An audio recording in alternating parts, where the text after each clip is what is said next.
I first heard about Brave. I was working at Pixar at the time this movie got started. So I was involved in other ways at Pixar in early screenings of the movie and watching it grow into what it is now.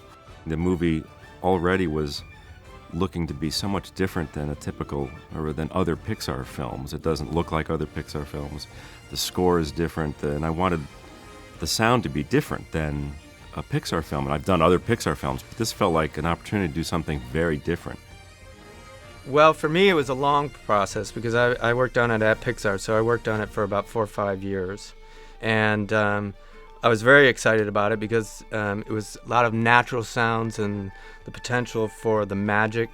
The sound and the music doesn't come on until much, much later in the process, till we're getting close to wrapping the story. I came on 18 months ago. It was 6 months, half a year, a whole year before we were finished. So it's fairly late in the game because most of the story is all settled down. A fairly rare thing on this movie that worked out great. We cut bare vocals before the movie was animated, so we cut bare vocals to storyboards. Those vocals were guides for the animators to animate too. And then, of course, we would change once the animation came back. We would change it again and go back and forth. But it was a smart way of doing it, to do the sound for that aspect of the movie first and then animate to it. In the early stages, so we're working with storyboards, and then we're putting down, putting vocals in and all different sound effects, but very template and very not as extensive as you would in the final. But what we're doing is proof of concept and all the ideas and emotional content, seeing how it works. When you're dealing with live action, you have to deal with production sound, which has a whole different set of whines, buzzes, things get off mic, they get distorted. You have a whole different set of fix-it issues. With animation, in a perfect world, and this one really was pretty much a perfect world, everything is pristinely recorded in a studio. You don't have to deal with airplanes or IMAX cameras or cloth rustle. I always tell people who are just getting into sound, or film students who are doing sound, that to find an animated film and do sound for that, because there's nothing more fun, because you can do all sorts of crazier things. You're not limited by reality in the same way. And plus you have to do everything, which is pretty obvious in animation. It's all available for sound to be added from the smallest sounds on up. Your Majesty, I present my heir and scion, who defended our land from the northern invaders and, with his own sword, stabbed blood out, vanquished 1,000 foes. MacGuffin! Good Majesty, I present my eldest son, who scuttled the Viking longships and with his bare hands vanquished 2,000 foes. So on a film like this, what we were dealing with is sweetening and adding. There was these 3 red-headed triplets that in the beginning made no sound at all. So people, and some of the screens said, are they mute? Is there something wrong with them? So we recorded British kids just doing laughs and vocals and breath. And Cheryl Nardi, the fantastic dialogue editor that I worked with a lot of humor, a lot of grace, put these little vocals in for the triplets. And it took a lot of time, but it was actually really fun because you bring these characters to life. Once white his sword shattered, then chomp! Dad's leg was clean off. Down the monster's throat it went. Oh, that's my favourite part. Mordu has never been seen since, and is roaming the wilds, waiting his chance of revenge. Let him return. I'll finish what I guddled in the first place. Merida, a princess does not place her weapons on the table. Mom! Animated movies are making movies in slow motion, and they're also torn out of any kind of context. So I'm trying to build context back in because I'm not going to have the actor there to go, no, Mike, do it. You're a little bit more scared here than I originally said. You're not terrified, but you're just a little more scared than that, and they could just try it immediately and we could see the results. In an animated film, you can't. So I have to try and predict all those things. Everybody had a lot of vocal energy, and that's what really helped. Kelly Macdonald, who plays Merida the teenager, she accessed her inner teenager spot on. I am Merida, firstborn descendant of Clan Dunbrog, and I'll be shooting for my own hand. What are you doing? Having a teenage daughter myself, she nailed her all the it's not fair, and mom, and just like that kind of stuff. She got that.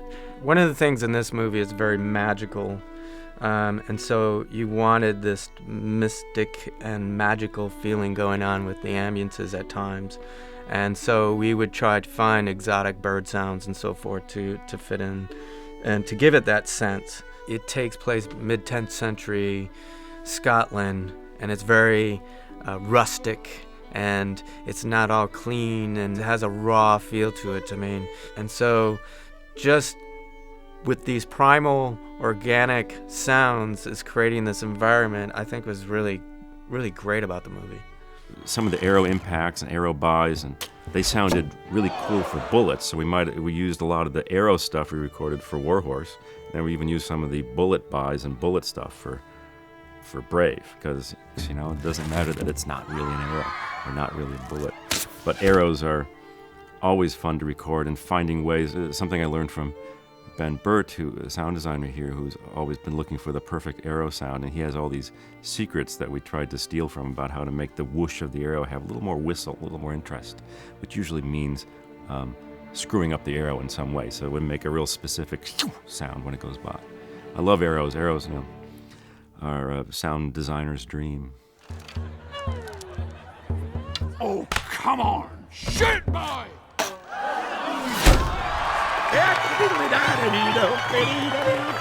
Feast your eyes! Well, When they were pitching me the idea of just kind of encapsulating sound, this dimensional sound, I'm all, but wait a minute, the screen is there. Why would I have sounds behind me or above me or underneath me? It's going to be weird. I totally changed my mind. I recant. I draw back my previous statement, ladies and gentlemen. It is more 3D than 3D visuals because it puts you in the environment and it shoves you into that screen.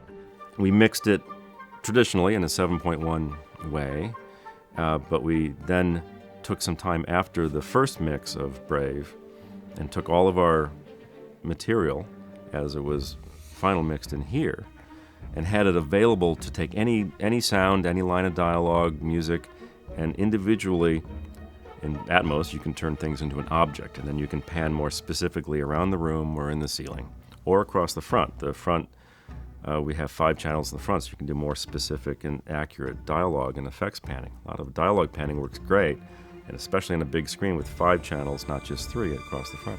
There was one scene in Brave where there's a big fight and all the Scottish lords are fighting and they're throwing people around, and a lot of people go overhead and sheep go overhead. And so the fact that you can take these people and these animals and very, very carefully, fling them, you totally believe the panning. There's another place where King Fergus is talking on top of a table and you see the triplets underneath the table, and they put Fergus in the ceiling. And you don't actually even realize that his voice is in the ceiling because it fits perfectly with the visuals.